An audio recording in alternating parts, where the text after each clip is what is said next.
Je sais que le professeur Joly a dit que la Constitution contribue à la construction de l'État.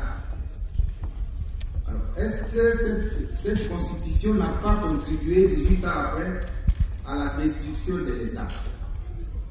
Ça, c'est la première question. La deuxième question, le professeur Sam Moredi était là. Il a dit que la Constitution a été élaborée par des Congolais. Et pourtant, quand on la lit, de A à Z, on voit une occidentalisation de notre Constitution. Et donc, est-ce qu'on ne doit pas passer à la tropicalisation de cette Constitution pour sortir de cette occidentalisation trop forte? Et parce que nous sommes dans le débat scientifique, il y a trois mots qui rongent en fait les institutions congolaises, comme l'ont dit nous à Marseille, les Colocol à l'époque. Les premiers mots comme pluriel de mal. Le premier mal, c'est la myopie institutionnelle. Ça, c'est leur terme. Et la myopie institutionnelle, il fait référence au gouvernement qui ne sait pas voir loin pour anticiper ce qui doit arriver. Le deuxième mal, c'est la presbytie institutionnelle. C'est-à-dire qu'il fait référence au Parlement, qui lui ne sait pas voir auprès de lui, contrôler le gouvernement et s'inscrire dans une dynamique de changement et de développement. Et le troisième mal, c'est le daltonisme institutionnel. Et là, il fait référence à la justice qui voit du blanc là où il y a du noir, comme le daltonisme. Et donc, notre exposé va devoir démontrer quels sont les monstres que la Constitution a dû créer pour que la décentralisation ne fonctionne pas très bien. Le premier monstre, c'est le télescopage administratif ou financier. Lorsque vous voyez l'article 3 de la Constitution, elle crée les entités territoriales décentralisées que sont la ville, la commune, les secteurs et la chefferie. Est-ce qu'on aurait dû ériger les communes et les secteurs en entités territoriales centralisées? Pour moi, je réponds par non. Pourquoi? J'ai été chef de quartier en 1997, j'ai été administrateur en 1998, j'ai été maire en 2003, j'ai été gouverneur de 2007 à 2019.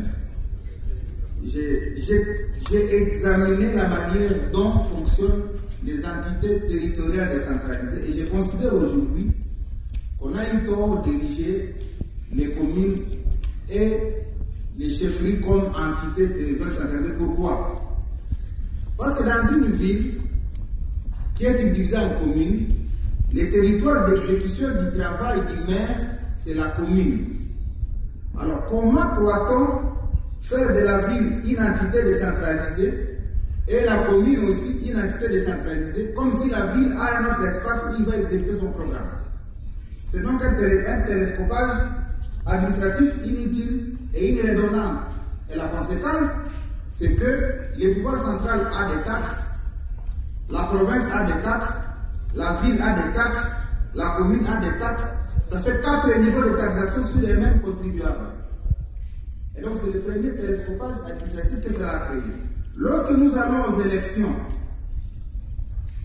étant donné qu'on a érigé les communes, les secteurs en entités décentralisées, on va organiser les élections jusque dans les secteurs pour les doter des conseils municipaux, des conseils communaux. J'ai fait un exercice.